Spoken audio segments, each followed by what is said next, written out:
Yosua pasal 11 ayat 1-15. Bagian utara Kanaan direbut. Setelah hal itu terdengar kepada Yabin Raja Hazor, diutusnyalah orang kepada Yobab Raja Madon dan kepada Raja Negeri Simron, kepada Raja Negeri Aksaf, serta kepada raja-raja yang di sebelah utara, di pegunungan, di Araba Yordan, di sebelah selatan Kinerot, di daerah bukit, dan di tanah bukit Dor, di sebelah barat, yakni raja-raja orang Kanaan di sebelah timur dan di sebelah barat, orang Amori, orang Het, orang Feris, orang Yebus di pegunungan, dan orang Hewi di kaki gunung Hermon, di tanah Mispa. Kemudian keluarlah raja-raja ini bersama-sama semua tentaranya, amat banyak rakyat, seperti pasir di tepi laut banyaknya, beserta sangat banyak kuda dan kereta. Raja-raja ini bersekutu dan datang berkemah bersama-sama dekat mata air Merom untuk memerangi orang Israel. Lalu Tuhan berkata kepada Yosua, "Janganlah takut menghadapi mereka, sebab besok kira-kira waktu ini aku menyerahkan mereka mati terbunuh semuanya kepada orang Israel. Kuda mereka haruslah kamu lumpuhkan, dan kereta mereka haruslah kamu bakar dengan api." Lalu Yosua dengan seluruh tentaranya mendatangi mereka dengan tiba-tiba dekat mata air Merom dan menyerbu mereka. Dan Tuhan menyerahkan mereka kepada orang Israel. Mereka dikalahkan dan dikejar sampai Sidon Besar dan sampai Misrefot Maim dan sampai lembah Mispa yang di sebelah timur. Demikianlah mereka dihancurkan, sehingga tidak seorang pun dari mereka yang dibiarkan lolos.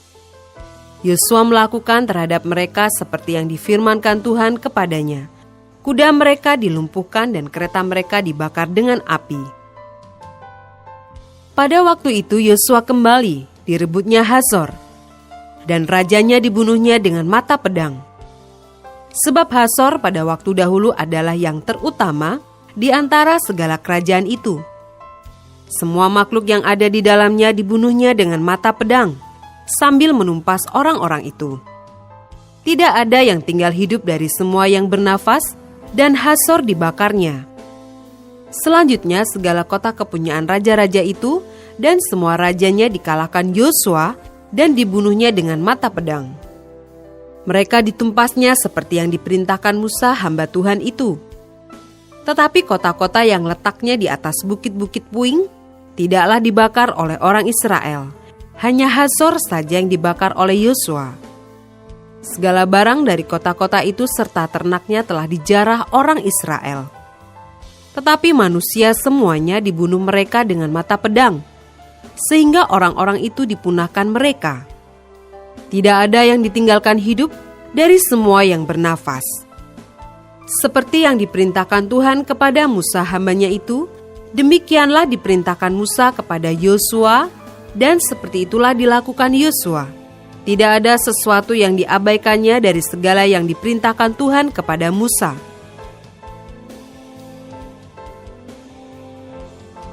Ayat 16-23. Kemenangan-kemenangan orang Israel. Demikianlah Yosua merebut seluruh negeri itu, pegunungan, seluruh tanah Negeb, seluruh tanah Goshen, daerah bukit, serta Araba Yordan dan pegunungan Israel dengan tanah rendahnya, mulai dari pegunungan gundul yang mendaki ke arah Seir, sampai ke Baal Gad di lembah gunung Libanon, di kaki gunung Hermon. Semua rajanya ditangkapnya dan dibunuhnya. Lama Yosua melakukan perang melawan semua raja itu. Tidak ada satu kota pun yang mengadakan ikatan persahabatan dengan orang Israel selain daripada orang Hewi yang diam di Gibeon itu. Semuanya telah direbut mereka dengan berperang. Karena Tuhan yang menyebabkan hati orang-orang itu menjadi keras, sehingga mereka berperang melawan orang Israel, supaya mereka ditumpas dan jangan dikasihani, tapi dipunahkan, seperti yang diperintahkan Tuhan kepada Musa. Pada waktu itu Yosua datang dan melenyapkan orang Enak dari pegunungan dari Hebron, Debir dan Anab, dari seluruh pegunungan Yehuda dan dari seluruh pegunungan Israel. Mereka dan kota-kota mereka ditumpas oleh Yosua. Tidak ada lagi orang enak ditinggalkan hidup di negeri orang Israel.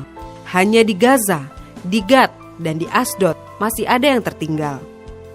Demikianlah Yosua merebut seluruh negeri itu sesuai dengan segala yang difirmankan Tuhan kepada Musa.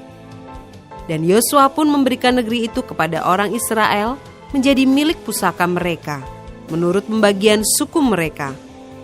Lalu amanlah negeri itu, berhenti dari berperang.